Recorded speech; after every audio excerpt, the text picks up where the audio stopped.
Hello guys, how are you doing? Moi, ok. J'espère que vous allez bien de l'autre côté de l'écran. Je suis Yvette. On m'appelle Yvadias pour les uns, Yvette pour les autres, Yverlande pour les intimes. Bien. Grande notre joie de pouvoir une fois de plus revenir sur vos écrans, s'introduire dans vos maisons, sans votre permission bien sûr. Des fois nous vous envoyons des liens et que vous êtes surpris. Des fois il y a YouTube qui vous envoie, qui vous recommande de nous suivre. En tout cas je nous encourage à pouvoir nous suivre de temps en temps pour que notre communauté puisse s'agrandir. Et aussi un point, mise au point que j'aimerais faire, il y a certaines personnes qui, lorsqu'ils regardent et suivent la vidéo, ils pensent que à chaque fois qu'ils ont reçu les liens de la vidéo, où ils nous suivent à partir de YouTube, c'est à chaque fois qu'il faut s'abonner. L'abonnement se fait une bonne fois pour toutes. Dès lors que vous vous êtes déjà abonné, vous n'avez plus qu'à pouvoir mettre votre pouce bleu pour aimer, c'est-à-dire liker, ou encore pour commenter, si vous avez un commentaire à faire. Oui, la possibilité de pouvoir écrire lorsque vous suivez notre vidéo. Il y a là où c'est marqué commentaire, donc vous pouvez glisser un commentaire dessus, quoi. Voilà. Je me suis fait avoir, c'est ce que nous voulons parler ce soir. Je ne sais pas si chez vous c'est le soir ou c'est le matin, ça dépend du décalage horaire, du fuseau horaire. Donc voilà. Je me suis fait avoir. Tout le monde de fois se retrouve face à cette situation et se disent « Ah, bon sang, je me suis fait avoir. » Bien. Pourquoi on a pensé parler sur ça? Parce qu'il y a certaines personnes qui se font avoir à chaque fois. Par rapport à ce qu'ils ont vécu. Il y a des gens qui sont tellement influençables que laissez-moi un peu. Les influençables, on va parler de vous après. On va d'abord parler sur ceux-là qui influencent les autres. Les influenceurs. Avant d'aller sur les influençables, parlons un peu sur les influenceurs. Il y a des personnes comme ça, remplies de mauvaises intentions dans leur cœur, dans leur tête. Ils sont tellement remplis de mauvaises choses. Leur cœur n'est pas tellement bien. Ils ne veulent pas voir les autres vivre tranquillement. Ils ne veulent pas voir les autres évoluer. Ils ne veulent pas voir les autres se taper des éloges des autres. Ils veulent seulement que tout puisse être gâté parce que leur vie est déjà pourrie. Leur vie est déjà gâtée. Ils sont des ratés. Donc, ils ne veulent pas voir les autres évoluer. Et ces influenceurs-là, c'est-à-dire ces personnes-là qui influencent les autres en mal, là, on est plus dans l'aspect négatif. On ne parle pas des influenceurs dans le sens positif. Il y a des influenceurs dans le sens positif.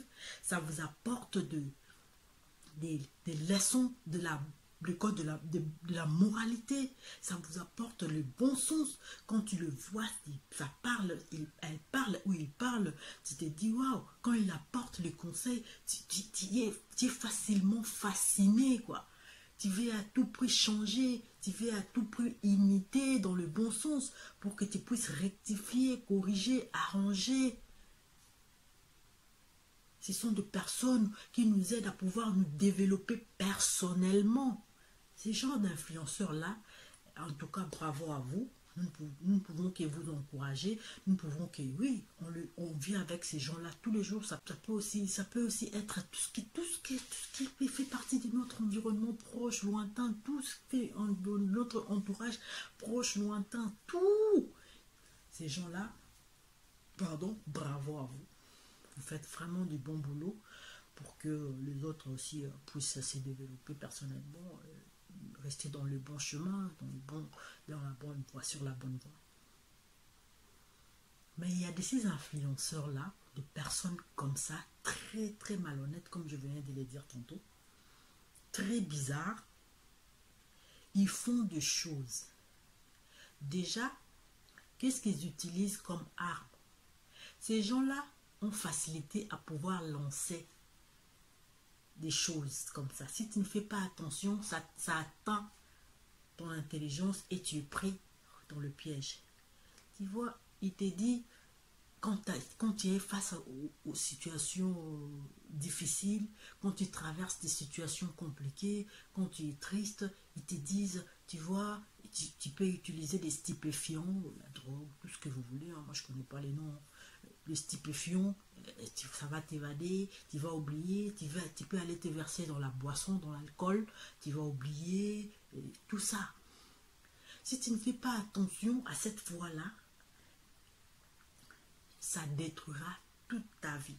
Parce qu'à chaque fois que tu vas te retrouver dans la merde ou dans une situation mauvaise, tu vas recourir à ce qui est resté dans ta tête pour faire cette mauvaise pratique-là. C'est très dangereux. Or, quand vous vous laissez aller à l'alcool, à la drogue, stupéfiant, on dit comme ça, stupéfiant, à tout ce que vous voulez, tout ce qui est contraire au code de moralité, non seulement vous vous détruisez vous-même en tant qu'être humain, mais vous détruisez aussi la société. C'est-à-dire vous exposez parce que vous allez regretter plus tard certaines actions que vous avez prises, certains actes que vous avez posés et vous allez regretter plus tard. Mais le fait de pouvoir continuer à rester dedans dans le système, le fait de rester tout le temps dans cette négativité-là va convaincre votre nous, c'est-à-dire votre fort intérieur, et le mal deviendra bien. Et vous allez continuer à ressentir ces soulagements dans tout ce qui est mauvaise influence, dans tout ce que la personne a dit. Il y a certaines personnes qui font ça. Il y a certaines personnes qui vous disent, vous savez, dans telle boutique, dans tel magasin, dans telle maison, il y a des choses précieuses. Et les gens ne tiennent pas, ils ne peuvent même pas remarquer si on déplace. Le fait de prendre la chose d'autrui sans permission, c'est du vol. Il y a certaines personnes même qui te disent que vous pouvez faire commande sur Internet et lorsque ça vous arrive, vous pouvez dire que la chose n'est pas bonne pour que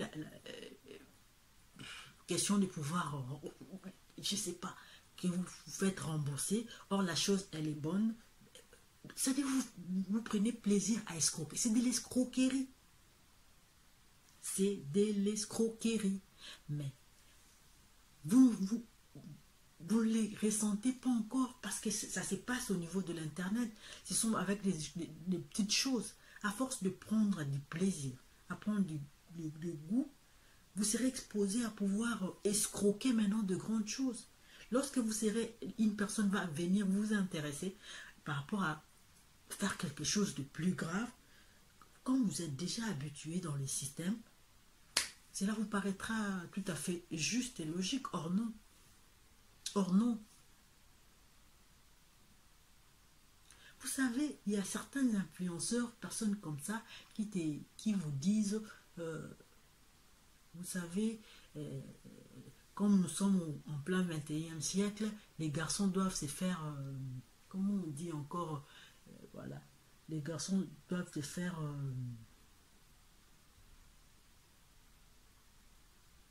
entretenir par le meuf.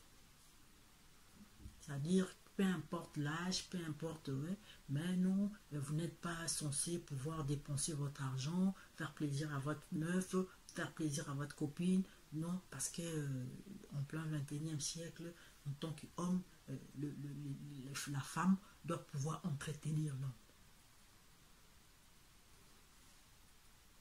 Je sais pas. Ce genre Et il y a des jeunes comme ça, des jeunes garçons comme ça qui deviennent des gigolos. C'est-à-dire ils se font entretenir par de vieilles personnes.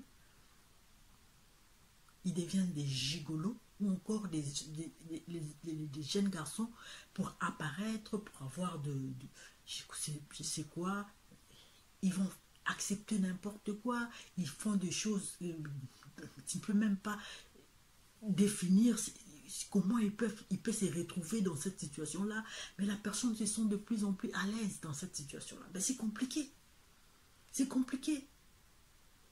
C'est pourquoi? Parce qu'ils ont entendu. Il y a certaines personnes qui vous disent non, quand une fille a beaucoup étudié, il est difficile qu'elle se marie. Voilà pourquoi la femme doit limiter son niveau d'études pour pouvoir être mariée. Donc, il y a des choses comme ça. Il y a des choses comme ça. Il y a des choses, non, vous voyez, la femme n'a pas droit à avoir accès au téléphone de son mari. Les maris n'ont plus à avoir, n'a pas le droit d'avoir accès au... Ben, ça dépend de la façon dont vous êtes convenu dans votre couple, dans votre relation. Vous voyez, il y a la femme qui ne doit pas avoir accès au téléphone de son mari. Il y a que les maris qui doivent avoir accès au téléphone de sa femme parce que tu vois, la confiance n'exclut pas les contrôles. C'est quoi cette histoire-là? C'est quoi cette histoire-là?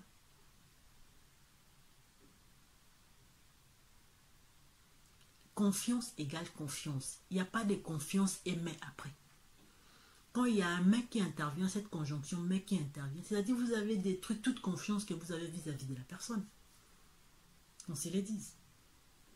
Tout ça, ce sont des histoires que les gens ont écoutées, les us, le mœurs, les ondus, les rimères, tout ça, les gens influençables ont été influencés et ils se retrouvent dans cet engrenage-là et ils commencent à subir.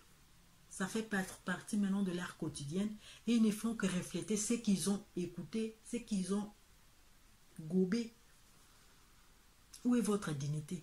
Où est votre personnalité? Où est votre moi? Quelle est votre identité? Pourquoi vous devez faire ce que les autres vous ont dit de faire? Est-ce que ce sont des valeurs que vos parents vous ont léguées ou vous transmettent? Vous pensez que c'est normal de pouvoir s'aligner à cette logique-là que les autres font? Moi aussi, je dois faire. Même si ça va à l'encontre des codes de moralité, même si ce sont des anti-valeurs, mais parce que les autres le font, tu veux t'affirmer dans l'environnement, dans l'entourage, dans le groupe, dans le milieu, tu veux t'affirmer, tu veux te faire voir que moi aussi je peux. Mais qu'est-ce que tu peux? Tu peux quoi? Tu dois commencer par te poser cette question. Tu peux quoi? Tu peux faire tout ce que tout le monde fait ou tu peux faire tout ce qui est bon pour toi, pour ta vie, pour ton développement personnel, pour ton épanouissement. Tout nous est permis, mais tout n'est pas utile. On doit être sélectif. Sélectif en tant que personne. Si tu ne sais pas sélectionner, si tu ne sais pas discerner le bien avec le mal, la vérité de l'erreur, tu es influençable, tu es entraînable, tu es une girouette et tu n'es rien, tu n'as pas d'identité. Pourquoi toi tu peux être toujours influençable et non tu peux être influenceur? Pourquoi toi tu es influencé, tu ne peux pas être influenceur? Tu penses que prendre de la drogue, c'est-à-dire des stupéfiants, fumer, faire de la prostitution en cachette, avoir de l'argent de manière illicite, tu peux le faire au vu aussi de tout le monde. Tout ce qui se fait en cachette. Et il y a toujours une contrainte derrière. Si je me fais avoir, il y aura des conséquences. Ça va à l'encontre du code de moralité. On ne peut pas être influencé par ça. Si on est influencé par ça, donc plus tard tu te diras, je me suis fait avoir. Et pour ne pas tomber dans ça, il faut vivre dans le discernement. savoir ce qui est bien, ce qui est mauvais, savoir respecter ton identité, ton moi intérieur. Qu'est-ce que tu veux être pour toi, pas pour les autres? Quelles sont les valeurs que toi tu prônes et non les antivaleurs pour plaire à la société? Nous qui influençons les gens mal, c'est arrêtons, ça ne sert à rien. Les arabes qui nous tiennent à ma baie. Laissons les gens évoluer calmement. Si vous ne voulez pas leur voir à vos côtés, faites votre chemin autrement. Vous également, ne vous laissez pas influencer. Si vous pensez que ces groupes-là, ces mulis-là, ne vous mettent pas à l'aise, ne faites pas des histoires pour plaire aux autres, faites des histoires pour vous plaire à toi. Et ne vous évadez jamais dans les antivaleurs, parce que plus tard, vous allez les regretter. C'était Ivadia sur Ivadiam TV. Continuez à vous abonner sur notre chaîne. Nous vous aimons beaucoup et nous vous disons au revoir.